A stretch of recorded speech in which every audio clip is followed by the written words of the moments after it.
እሺ አመሰግናለሁ ወንድሞቼ። ያው ሰላምታ ለማቅረብም ሰላም በሌለበት ሰላምታ ማቅረብ ይከብዳል። እኔ ድርጅቱ ደጋፊ አይደለሁም፣ ግን ከድርጅቱ ውስጥም ከድርጅቱ ውጭም ያሉትን ፋኖዎችን ፋኖ በሚለው ደግፋለሁ። በዚህ ያዝልኝ። ዛሬ ማን ነው? ቀኑ አርብ ነው። ሐሙስ ሮብ ዕለት ማክሰኞ ዕለት ማለት ነው። ማክሰኞ ዕለት በዚህኛው ከድርጅቱ ውጭ ያሉ በጉና ክፍለ ጦር ውስጥ የነበሩ ኃይሎች ቦታውን መጥቀስ አልፈልግም፣ በጋይንትና በእስቴ ደንበር ላይ የነበሩ በአፋድ ውስጥ ያሉ ልጆችን ለመምታት መጡ ሲባል ነው ወንድማችን ከታች አንስቶ የመጣ። ያው ሁሉም ተፋጠጡ። ስንደውል እባካችሁ ተው አልኩኝ። እኔ ራሴ ያለሁበት ነገር ነው የምነግራችሁ። መጨረሻ ላይ በቃ ሽማግሌዎች እየዞሩ አጠቃላይ ደቡብ ጎንደር ውስጥ ያሉትን ፋኖዎች አመራሮች እስከ ብርጌድ አመራር ድረስ 3 ሽማግሌዎች አሉ። ነገ ጧት ራሳቸው ወጥተው መግለጫ ስለሚሰጡ ስማቸውን መጥቀስ አልፈልግም። እነዚህ ሰዎች እነ ጄኔራል ከፌንም አግኝተዋል፣ እነ ጌታ ስራደንም አግኝተዋል፣ ፎናም ሳሉንም አግኝተዋል፣ እነ ተሾመንም አግኝተዋል። አጠቃላይ ደቡብ ጎንደር ውስጥ ያለውን እባካችሁ በአካባቢ እየተሰራ ያለ ሴራ አለ፣ እባካችሁ ለሰላም እጃችን እንዘርጋ፣ የወጣንበትን ዓላማ ዘንግተናል። የኛ ጦር ከሁለቱም አሰላለፍ ውጭ ነው፣ በድርጅቱም የለበትም ከድርጅቱ ውጭ ካሉበትም የለም። ምክንያቱም አንዱ ናችሁ እንድትመጡ ስለምንፈልግ እያሉ ሲዞሩ ቆዩ። መጨረሻ ላይ ያው አልሆነም። እንደነገርኳችሁ ማክሰኞ ዕለት ያው ፊት ለፊት ላይ ተፋጠው አሻጋሪና ሻምበል አምሳሉም ጄኔራል ከፍ ያለውን በነበሩበት ሰዓት ላይ ለሽማግሌዎቹ ደወልኩ። ሽማግሌውን አስገባው። ወንድማችን ጄኔራል ከፍ ያለው ደሴን አስገባው። መቼም ለሰላም ሁሌም እጁን መዘርጋት የሚፈልግ ነው። ዳላነ ሻምበል አምሳሉን አስገባን። በበነገው ለመገናኘት ሁሎቹንም ሰዎች ለማስገባት ተነጋገርን። በበነገው በዚህኛው ከድርጅቱ ውስጥ ካሉት ጄኔራል ከፍ ያለው ደሴ፣ ረዳት ፕሮፌሰር ጌታ አስራደ፣ እያሱ አባተ፣ ወንድማችን አዲሱ የከፍ ያለው ምክትል፣ አርበኛ ተሾመ ሆነው እንዲገቡ ተደረገ። አጋጣሚ ሆኖ ሻለቃ ጸዳሉ ደሴ ስልኩ ገብቶ ነበር፣ ግን ኔትወርክም ቢብሎት ወጣ።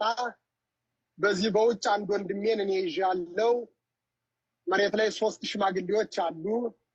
በዛኛው ሳይድ ሻምበል አምሳሉን፣ ወንዱ አንተ የሚባል ልጅ፣ አመነው የሚባል ልጅ፣ የኮሩ መሪ ድረስ የሚባል ቢራራ አዛዥ የሚባሉ ልጆች ገቡ። አንዳንድ ልጆች የሚበጠብጡ ቢኖሩም ሲናገሩ መቼም በዚህ በኋላ የጠሩት እንግዲህ ጥንጥር ብሎ ይቀራል እንጂ እንደነ አመነውና ድብላች ያዙ እንደነ አመነውና ወንዱ አንተ የሚባሉ ልጆች የሚናገሩት አጠቃላይ ከበላዮቻቸው ተጋልበው የሚተፉት ነገር ስለነበር እነሱን እያስቆምነን ውይይቱ ቀጠልን። ኦልሞስት ለ9 ሰዓት ነው የቆየን። ደስ በሚል ሁኔታ ተነጋገርን። ረዳት ፕሮፌሰር ጌታ አስራደ በጣም ደስ የሚል ነገር ተናገረ። በዛ መሃል እንደ ሽማግሌ ተሾመንም ሻምበል አምሳሉም እንደ ሽማግሌ ሆኑልን ብለን ነበር። አርበኛ ጄኔራል ከፍ ያለው ደሴም ጥሩ ነገር ሲናገር ነበር። አፈሩቅ ለለው ወንድሜ። ከዛ መጨረሻ ላይ ምን እናድርግ ተባለ። ቀን መቅጠር የለብንም፣ ነገውን በአካል ተገናኝተን መፈጸም አለብን ተባለ። መቼ? ለሮብ ተገናኝተው ሁሉም ጦራቸውን ከሚገናኙበት በ2 ኪሎ ሜትር ሊያርቁ፣ ሽማግሌዎቹ ከክፍለ ጦራቸው ጦር ይዘው ሊመጡ፣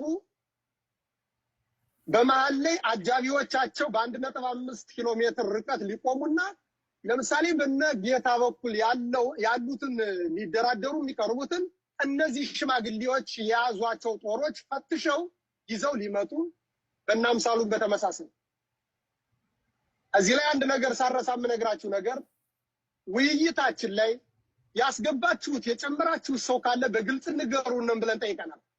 ስለሆነ ለመናገር ነገቷ ታስሬ ሄዳለሁ እውነቱን ነው የምናገረው መድኃኒዓለም ነው የሚያውቀው ተናግረናል። የለም ነው ያሉን።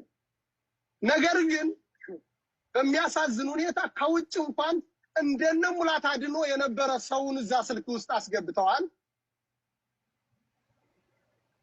በመጨረሻ ላይ በደረሰ መረጃ ግልጹ ነው የምናገረው እነ ሳሚም እነ ሀብቴም እንደነ ማረሸት ያለው ሁሉ እንደገባና እንዳዳመጠ ሰማን። ደስ የሚለው ነገር በውይይቱ ምንም አይነት ማንም ወደ ማንም ጣት የማይጠቁም ብዙ አይነት አማራጮች የቀረቡ በልዩነት እንኳን ቁጭ ብለን ተነጋግረን እንዳንድ አካባቢ እስካሁን እንደመጣንበት በአንድ ጉርጓር እየተቀበርን ነው ያለን። በአንድ ሆነን መዋጋት እንችላለን። ነገ ጧት በበላዮቻችን ያሉ አመራሮች በአፋድ የሚሆን ከአፋድ ውጭ ያሉት የራሳቸውን ሰርተው አንዱ ነው ሲመጡ እንደነሰየው ካልሆነ ግን ለምን እርስ በርሳችን እንመታታለን በሚል ለመነጋገር ወስነው ተለያዩ።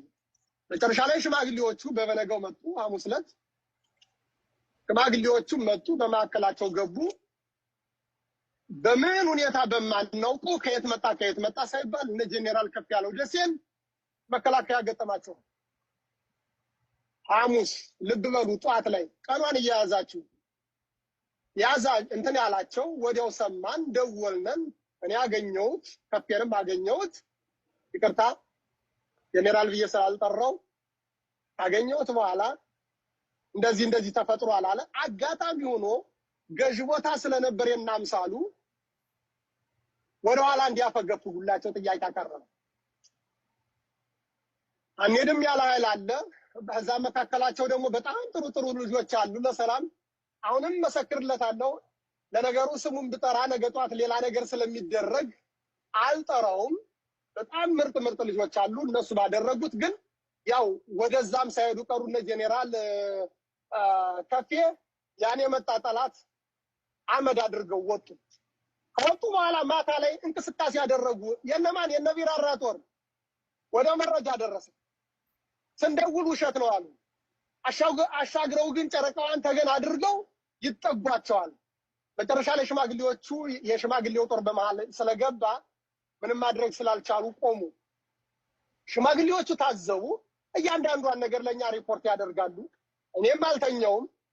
ሐሙስ ዕለት ምን ልክ ይቅርታ ሐሙስ ዛሬ 40 አይደል? ሐሙስ ዕለት በአካል ሊገናኙ የነበረውን ጧት ላይ እንትን ሲመጣ ምንድነው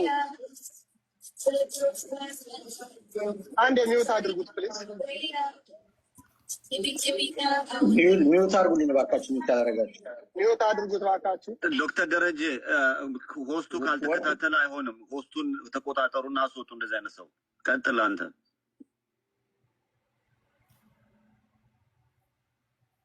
ቀጥል ወንድማችን።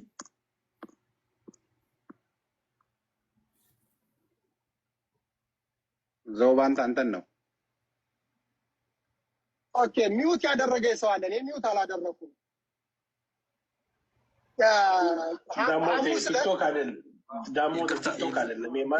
ይቅርታ ሚውት አድርጌ ሊሆን ይችላል። ሚውት አደረኩ ብዬ ሌሎቹን ቀጥል። አይ ሚውት ተደርጎ ስለነበረ ነው ወንድም ያልተበሳጭ።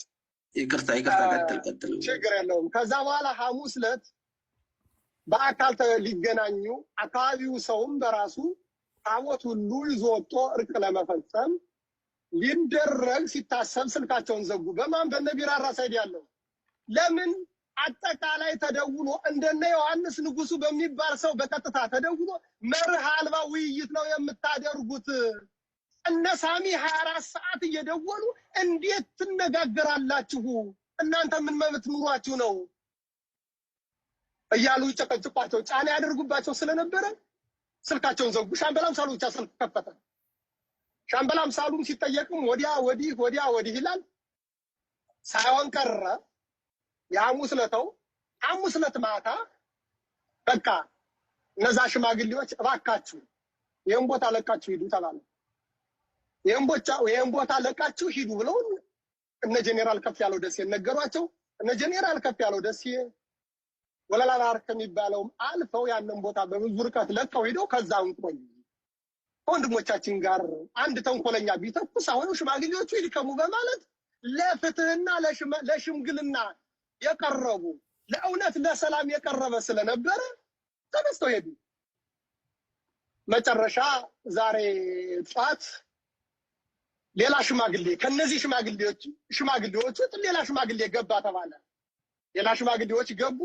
እነዛ ሽማግሌዎች እያነጋገሩ ነው እየተባለ እነዚህ ሰዎች የተላኩትን ለመፈጸም ስለሚፈልጉ በአህያ ተጭኖ ስለነበር ግዴታ ያተተኳሽ ከጠላት ላይ ሳይሆን ከወንድም ላይ ያሳርፍ ተብሎ ስለነበረ በቀጥታ ከላይ ተምዘግዝገው ከስቲ አንስተው የጋይንትን ደንበር አልፈው ወለላ ባህር ላይ ሄደው ካምበሰው ጋይንት ክፍለ ጦር ላይ ጦርነት ጀመሩ። ከዛ በኋላ ያለውን በወንድሞቻችን ቢገለጽ ይሻላል። ማን ምን አደረገ ነገ በኋላ ስትሰበሰቡት ከየትኛው ኃይል ከዛ በኋላ ከ7 ሰዓት በኋላ ከቀኑ 7 ሰዓት በኋላ የማይታወቅ ኃይል በደራ አድርጎ አልፎ እንደደረሰ ነገ በኋላ የሚያወጣው ይሆናል። የነበረው ሂደት ግን ይሄንን ነው። ከዛ በኋላ ያለው እነሱ ቢገልጹት ይሻላል። አመሰግናለሁ።